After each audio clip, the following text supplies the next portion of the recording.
Well, this time I'm going to ask Rob and Melissa Taylor to come up. So Rob and Melissa have done our Co.starters program, and they're now developing their business further. So they're going to tell you their story. So thank you, Rob and Melissa.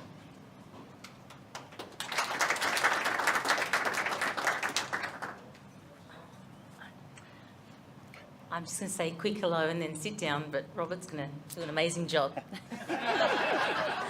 But you can see me at the back later. Thanks, Melissa. Thanks, Wes. Yeah, we're really excited to be here, and I got the chance to do the talking today, but we would love to really reach out to all of you to get along on our journey. So I'll tell you a bit about us. My name's Rob Taylor, Melissa Taylor. We've started a new social enterprise called Pure Dreamwear, and we're super excited about it. And we want to tell you a little bit about the background for that and a little bit of behind the scenes, so you can see a little bit about our journey and how we've got to where we are.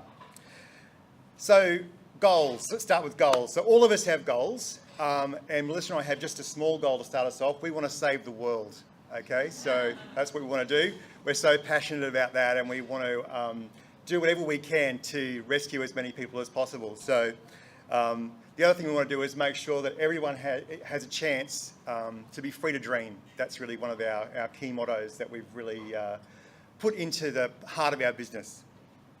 So coming up in a minute, you'll hear a bit more from James Bartle from Outland Denim, and he's a really inspiring guy and has really helped us a lot to get started as well. We're massive fans of their jeans. They're really awesome. Get some Outland Denim jeans. They are so comfortable. You know, when I first put them on, goes to tell you a little story. When I first put them on, I thought, these are the most comfortable jeans I've ever worn in my life. Have I been living under a rock? Like, where have I been all this time? So get some Outland Denim jeans. They're awesome. But what we love even more than the jeans is the heart of the business and what it's all about. So it's really about creating employment opportunities for survivors of human trafficking. So how impacting is that? Not only do you get amazing jeans, but you're also helping survivors of human trafficking to create new opportunities for them. So it's really inspiring and amazing. So just like James, we strive to create a world where everyone's free to dream and there's lots of opportunities for people. So what we did to start this off was we launched this new brand called Pure Dreamwear, and we're different to other sleepwear brands. So we'll just tell you a little bit, 3 things about why we're different. So first thing is the look. So when you see them, and you'll get a sneak peek at the back afterwards, come and see Melissa and I at the back, and we'll just give you a sneak peek of what we're doing.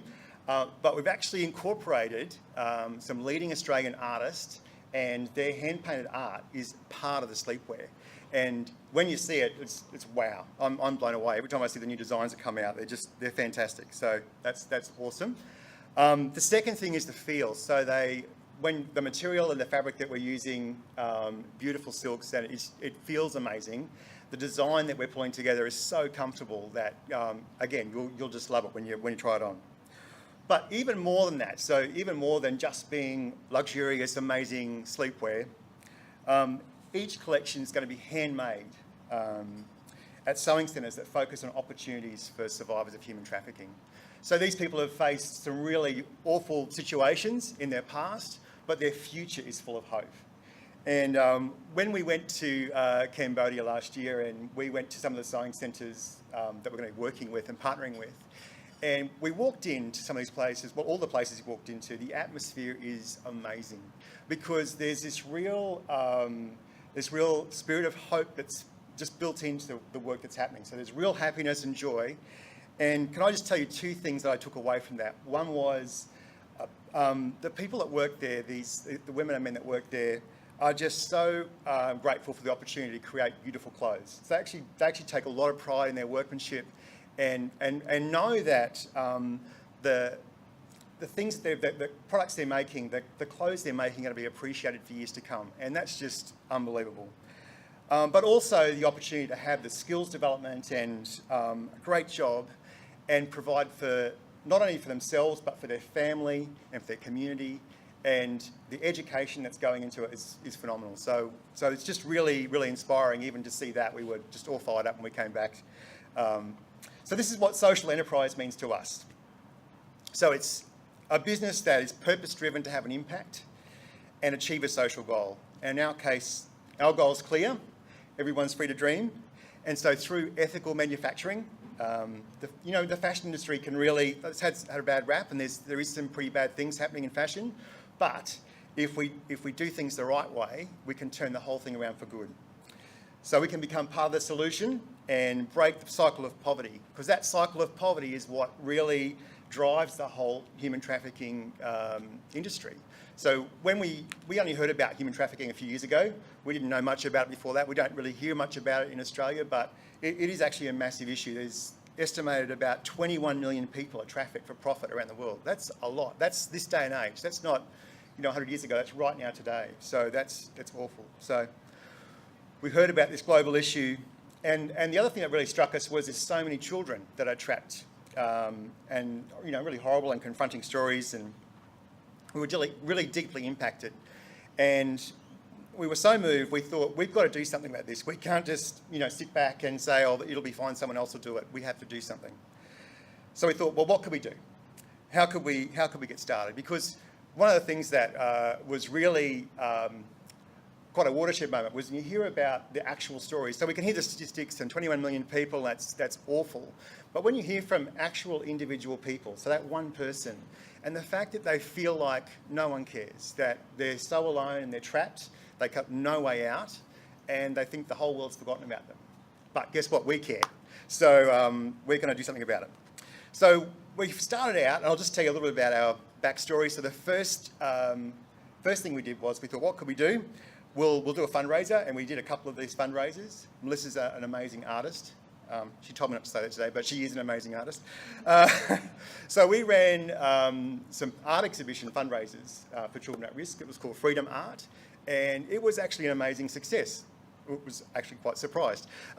Because when we started out, I sort of thought, well, we'll start out, we'll have this little kind of art exhibition, and we'll have, Melissa and a few of her friends, and we'll do this little thing. And ended up, we had 50 artists, and we had opening night, we had a line-up down the driveway, people trying to get in, and it was just amazing. So everyone got behind us, and that's what we love about it. It's actually not about Melissa and I. This is about everyone coming together and doing whatever we can. So we did those events, but we thought we really wanted to do something that's going to have ongoing impact. The events were great, but they're kind of one-off. So what could we do that's going to keep going and keep, having an ongoing impact? And that's where the idea behind a social enterprise kicked off. So, in the interest of time, I'll just cut right to the chase. I just want to give you a little bit behind the scenes of what we're doing, and just 5 things we've learned so far at just starting this social enterprise, because some of you are probably sitting there today thinking, oh, I'd really like to do something, what could I do? So I'll tell you a little bit about what we've learned so far. So the first thing is igniting your passion. So that's been a big thing for us. As you can tell, we are very passionate about it. But if you think about what is it in this world that you think, that's a massive problem, or that's a big issue, someone needs to do something about that. Well, guess what? That someone's you. So, make a step and get involved. Either get involved in an organisation or get started with your own. There's so much we could do. The second thing that we've learnt is to get some help. So you're not going to do this all by yourself. So if you're going to do something big, get some help. So as Wes said before, we started with the Co.starters program, which is awesome. So have a chat with Wes about that later. But what it does is it gives you the great building blocks and foundations to get you started. So if you're thinking about starting a social enterprise, that's a fantastic place to start. We learned so much, and they're very practical advice. So we've taken that information, and we've actually also started working with QUT Creative Enterprise on a fashion accelerator program, and some of those people are here today. And that's really bringing in all of the specific fashion components into the brand so it can make that incredible sleepwear that you're going to love to sleep in. And wait till you see the designs. Wow, it's phenomenal. So first one, ignite your passion, get some help. Third thing is making the dream a reality. So it's great to have this passion, have this idea, but how do you make that happen? So just as Wes said, which I've got written down here, you can start out small and grow from that. So learn and grow. Start out with something small and then build from there. That's what we're going to be doing. So, and there actually is a lot of work to do. So don't shy away from that. But actually, what we found is really energizing.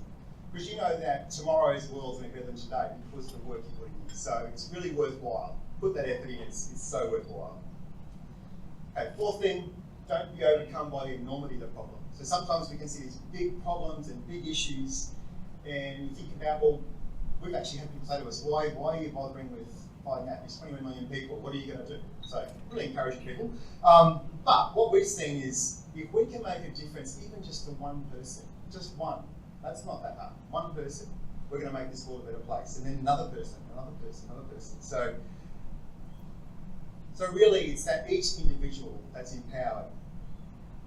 And we've seen that there's really this ripple-on effect, right? So if you help one person, they then help their family, and their children get to go to school, and then they get to then, also help their community, and it just goes on from there. So it's really awesome to be able to think that each individual person that you help is going to make their own difference in the world. So it's awesome. Okay, the last thing is working together.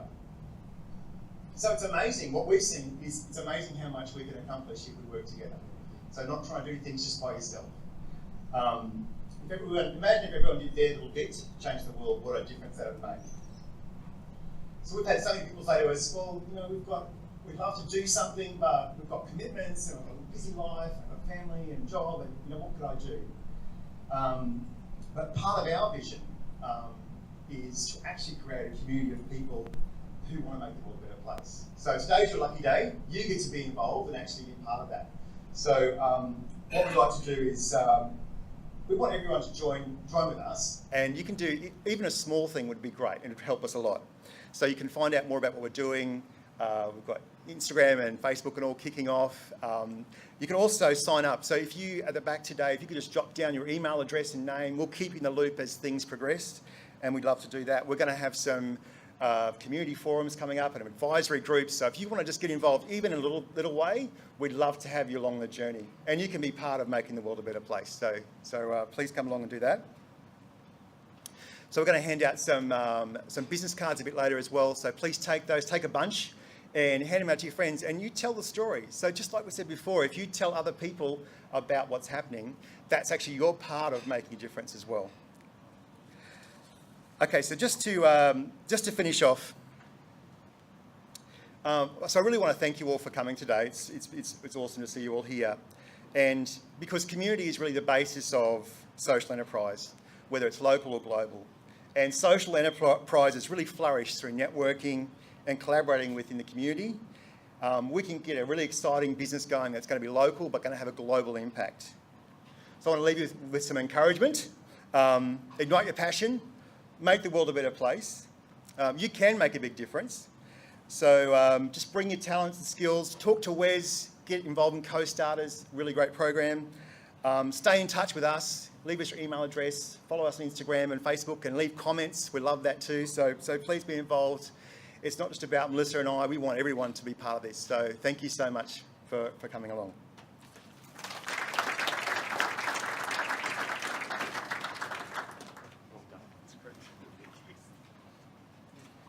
It's what a thrill to watch, and I keep in touch with Rob and Melissa pretty much every second week. We have a great chat about what's going on. But again, the whole thing of starting small, there's a big problem out there, but start small, do one thing at a time and move forward. So I hope that's